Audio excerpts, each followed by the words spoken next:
নবী যদি গায়েবের মালিক না হয়, দুনিয়ার অন্য কেউ গায়েবের মালিক হতে পারে না। আল্লাহর নবী জুতা পরিধান করে নামাজে দাঁড়াইছেন, নামাজের মাঝে নবীজি জুতা মোবারক খুলে ফেলেছেন, সাহাবায়ে কেরামও পেছনে খুলে ফেলেছেন। আল্লাহর নবী নামাজ আনতে বলেন, ও সাহাবায়ে কেরাম আপনারা জুতা খুললেন কেন? সাহাবায়ে কেরাম বলেন, পয়গম্বর আপনি খুলেছেন এজন্য আমরাও খুলেছি। আল্লাহর নবী বলেন, আমার জুতার নিচে নাপাক ছিল, জিবরাইল আমিন আমার নামাজে খবর কইছে, এরপরে আমি জুতাটা খুলেছি। নামাজের আগে যদি আমি জানতাম নাপাক আছে, জুতা পরিধান করতাম না। আমি নামাজের আগে টের কেন পাই না?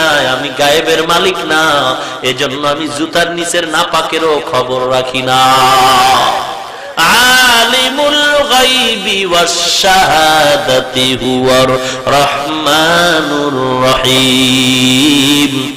গায়েবের মালিক কে? আল্লাহ। আরো জোরে বলেন, কুল লা ইয়ালামু মান ফিস সামাওয়াতি ওয়াল আরদিল গায়বা ইল্লাল্লাহ। আল্লাহ বলেন, হে নবী জানায়া দেন, আসমান জমিনের বাসিন্দারা কেউ গায়েব জানে না, কেউ জানে না, কেউ জানে না, কেউ জানে না, ইল্লাল্লাহ। কে জানেন? আল্লাহ। কে জানেন? আল্লাহ। একমাত্র আল্লাহ জানেন। ইল্লাল্লাহ মানে একমাত্র আল্লাহই জানেন। আল্লাহ বাদে আর কেউ গায়েবের মালিক হতে পারে না। কেউ যদি না জেনে বিশ্বাস করে, তওবা করো রে বাবা। জেনে শুনে যদি বিশ্বাস করো তো ঈমান থাকার কোনো সুযোগ নাই। গায়েবের মালিক কে? মুত্তাকি হওয়ার জন্য এটা প্রথম শর্ত। ওয়াল্লাযীনা ইউমিনুনা বিল গায়ব।